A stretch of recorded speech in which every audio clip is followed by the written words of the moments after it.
like pickoffs, I like to position myself just off where I'm not in the throwing lane, where the ball's not going to hit me. That's basically where I look at the pitcher, and now I'm going to get as close as I can without being in the throwing lane, and I just stay put.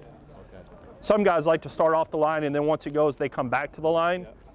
I got fooled too much and where I was moving, and just I'm not comfortable with it. Yeah, some guys it works for them, but for me, like I said, I got fooled too much that it was like enough moving. Those plays are hard enough to get right. Then you throw in where your eyes and stuff are moving, forget about it. I would just rather be close enough where I'm not going to get hit and be completely set. Step up, turn, face the ball. Who's going out? No one. Just hang out right here. There you go. So now, neither person went out on that fly ball. What I would do is you're hanging out right here. Okay, now this play develops. If he's going to tag and come in, your thought process, who's covering this bag to catch it? So if I want to take the guy sliding in, I'm going to start creeping this way. Because ideally what I would like to see happen, it's going to be a tag play coming from out there, is as this play develops, swing around here, ball comes in and be taking it somewhat in this area. Because now the guy's sliding at you and he's going to bring the glove into you. You know what I mean? Correct. You got the tag up responsibility of R2. Yep. Yeah. No. This is initially. Okay. Initially, you step up, you turn, you face the ball. You're watching the ball and the tag up. You got everything in front of you. Okay. So now R2 goes. I'm saying if the batter runner was to tag up and go into second base, okay, I got you. How would you take that? Then you want to get out there. Absolutely. But now he doesn't tag up. Say he goes halfway and goes back. This guy releases. I'm just hanging out right here. All right. Cool, man. Thank you. And then a good rule of thumb, like these are kind of deep dugouts down the line, but you get a runner on third base, something that I like to do. The plate umpire has up until the dugout on fly ball coverage or foul fly ball coverage, and then the wing guys have from the dugout on, but these are a little bit further, obviously. I would say maybe like the on deck circles. The plate guy has that area, and then the base guy would have that and beyond. And obviously if the plate guy has foul ball responsibility back here, then your wing guy at first base has got to come down in case they do something goofy for tag up and try to score. Oh, we got a runner on first. All right.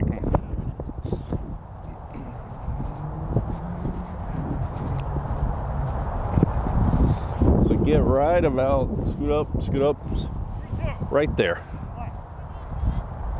Counts 3-2. Step up, turn, face the ball. Now get right here, come right here. Now just wait. Now go, outside, come here. Just like that. You see what I'm saying? Yeah. And that's all it is, because now if he cuts off, say this guy kept going, look what you got, everything in front of you. You know? Yeah. And that's the important thing. When the ball gets to the outfield, get right here to this cutout. Yeah. Now if you do have a steal play, just make sure it doesn't hit you in turn.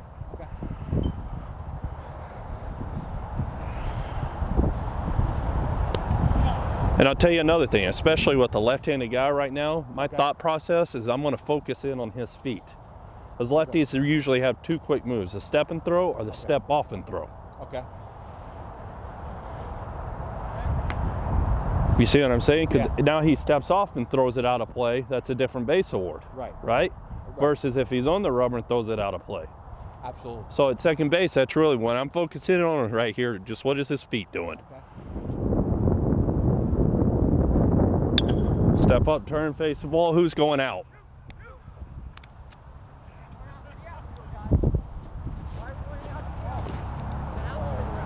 Just stay put. All right, see now, Jeff, on that one, the ball's hit. My first thing, I'm going to step up, turn, face the ball. I'm looking over my shoulder. Which guy's going out? So who do I need to cover? Neither one went out? Neither one of them went out. Then I'm simply just going to come right here to the cutout.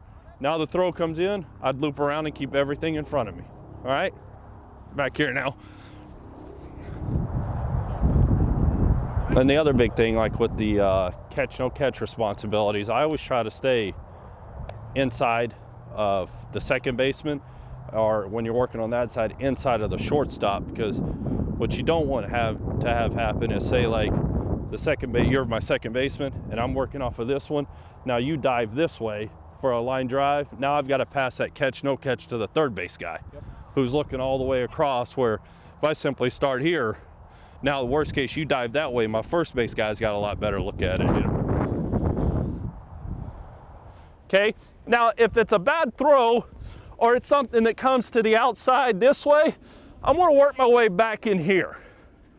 You know, and you get a lot of guys say, well, if it's a bad throw that comes at you, most of the time, if it's that bad of a throw that comes at you, you're not gonna have a play. Again, my whole thing is, I wanna be close enough that I can protect against the short hop, but not in his way if he dives at me.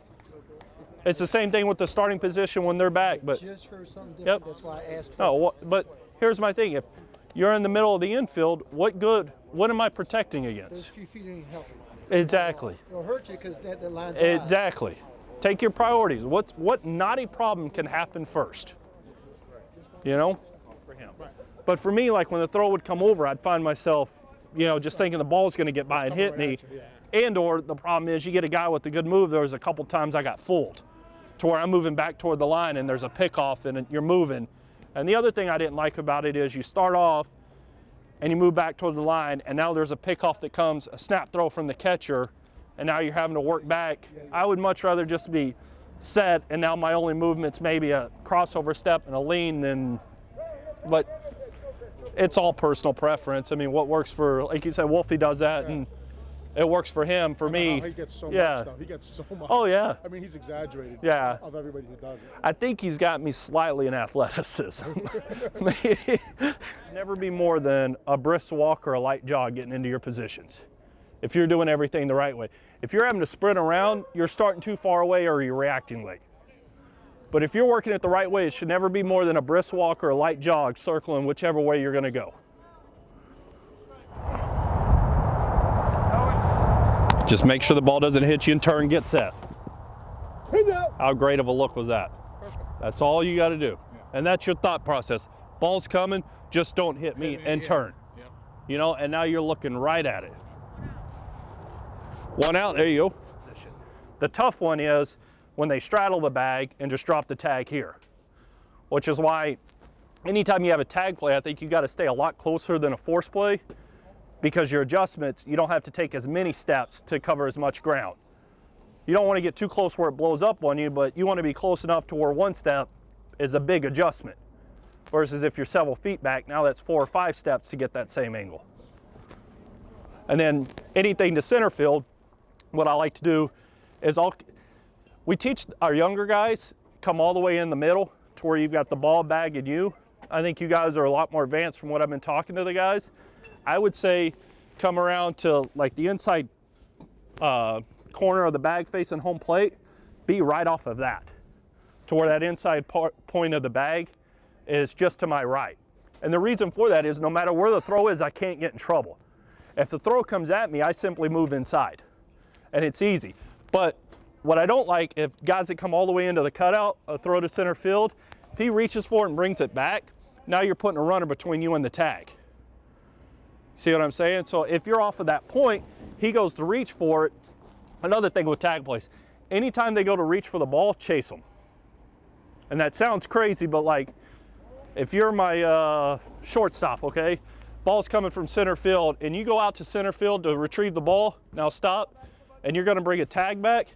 If I chase out after you, now look where that inside hip is. Same thing like plays at the plate. If you chase that catcher, like say there's gonna be a play at the plate here that the throw's gonna be up the line. If that throw takes him up the line in foul territory, chase him up the line in foul territory till he catches it and then freeze and see what happens. Because in foul territory, he's gonna catch it, and where's he gonna bring that tag back to? And or he goes in fair territory, and I'm talking about when he goes up the line, chase him. He goes up the line to catch it, now where's he gotta bring the tag back to? And you don't have to worry about the plate because your only knotty problem here is tag or no tag. It's not a touch of the plate, this is one that he goes up the line. Same type concept, second base, they chase it to the outfield, chase it with him. Go with him, he catches it, just freeze, because he's gonna turn around and bring that glove right back to where you need to be.